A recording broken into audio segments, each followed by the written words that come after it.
ഞാൻ തയ്യാറാക്കാൻ പോകുന്നത് വേപ്പിലക്കട്ടിയാണ്. അതിൻ്റെ ആവശ്യമുള്ള നാരങ്ങയുടെ ഇല, ഈ നരമ്പെന്നാണ് ഞാൻ പറയുക, നിങ്ങളെന്താ പറയുക എന്നറിയില്ല. ഇത് ഇങ്ങനെ എടുത്ത് ഇത് കളഞ്ഞിട്ട് ഇതുപോലെ ആക്കുക. ഞാൻ ഇന്ന് വേപ്പിലക്കട്ടിയാണ് ഉണ്ടാക്കുക. അതിലിങ്ങനെ എടുക്കണം. നാരങ്ങയുടെ ഇല, പിന്നെ കരിവേപ്പില ഇങ്ങനെയല്ല, ഇതിങ്ങനെ ഊരിയെടുക്കുക. പിന്നെ ഞാൻ മുളക് പൊടിയാണ് എടുക്കുക. വല്ല നിങ്ങൾ മറ്റേ മുളകായാലും കുഴപ്പമില്ല, ഇടിച്ചെടുക്കാനല്ലേ. പിന്നെ പുളി എടുക്കുക, ജീരകം, പരിപ്പ്, ഇത് മാറ്റി വറുക്കണം. പിന്നെ ഉപ്പ്, പിന്നെ മല്ലി എടുത്ത് ഞാൻ ഇവിടെ പൊടിയാണ്. നിങ്ങൾ മല്ലി ഉള്ളെങ്കിൽ അത് ഇടിക്കാനല്ലേ, അതെടുത്ത് വറക്കണം. പിന്നെ കായം വേണം. വറുത്തതിന് ശേഷം ഞരമ്പെടുക്കാം. നാരങ്ങയുടെ ഇലയും കരിവേപ്പിലയും കൂടി നമ്മൾ വറുക്കുക. ഇത് ഇത്രയാവുമ്പോൾ നിർത്തുക. ചൂടാറി കഴിഞ്ഞതിൻ്റെ ഞരമ്പൊക്കെ എടുക്കുക. എന്നിട്ട് നമുക്ക് അടുത്ത സാധനം വറുക്കുക.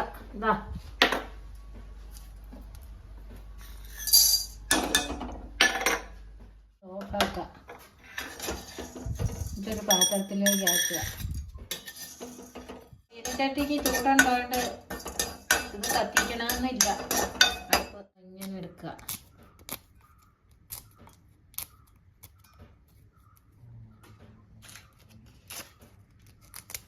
ഇത് ഈ സാധനം കളയണം, അല്ലെ കടിക്കും. പണ്ടൊക്കെ എന്ന് പറഞ്ഞാൽ ഈ ഉരളിലിട്ട് ഇടിച്ചെടുക്കും. അന്നേരം ഇത്രയും ആക്കേണ്ട ആവശ്യമില്ല, പച്ചയ്ക്ക് തന്നെ. എന്നിട്ട് വെയിലത്ത് വെച്ച് ഉണങ്ങുക. എല്ലാം കൂടെ ഉരുട്ടി കുറേ ദിവസം ഉണങ്ങിയിട്ട് നമ്മളെടുത്ത് വയ്ക്കും. കുറേ ദിവസം ഇരിക്കും. അപ്പോൾ അതൊന്നും വേണ്ടല്ലോ, ഫ്രിഡ്ജിലെടുത്ത് വെച്ചാലും മതി. കഞ്ഞി കുടിക്കുമ്പോഴൊക്കെ നല്ല വയറിനൊക്കെ നല്ലതാണ്.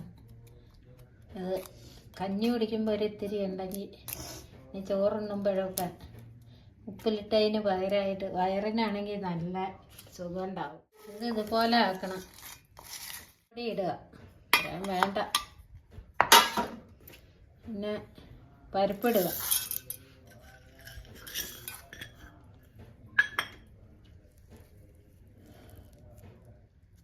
പുളി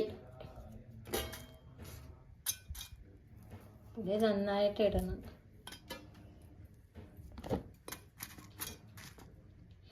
ഉപ്പിടുക, കല്ലുപ്പാണ് ഇടുക.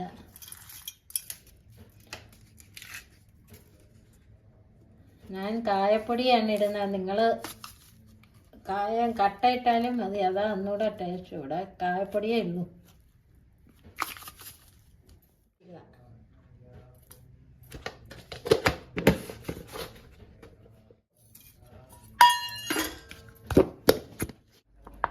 ഈ പരുവത്തിൽ പൊടിച്ചെടുത്തിട്ടുണ്ട്.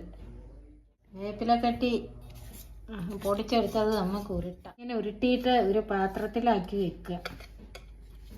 ഫ്രിഡ്ജ് വെച്ചാൽ വല്ല കഞ്ഞിയൊക്കെ കുടിക്കുമ്പോഴൊക്കെ എല്ലാവരും ഇത് തയ്യാറാക്കി നോക്കണം. എരിവൊക്കെ വേണമെങ്കിൽ കുറച്ചുകൂടി ഇടാം. അധികം എരിവൊന്നും ഇടാതിരിക്കുക എന്നുള്ളത്.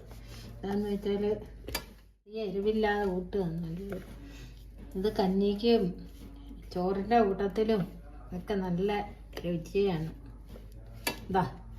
ഇതെല്ലാവരും തയ്യാറാക്കി നോക്കണം. നമ്മുടെ വീട്ടിലുള്ള സാധനങ്ങൾ ഉപയോഗിച്ചാണ് ഉണ്ടാക്കിയിരിക്കുന്നത്.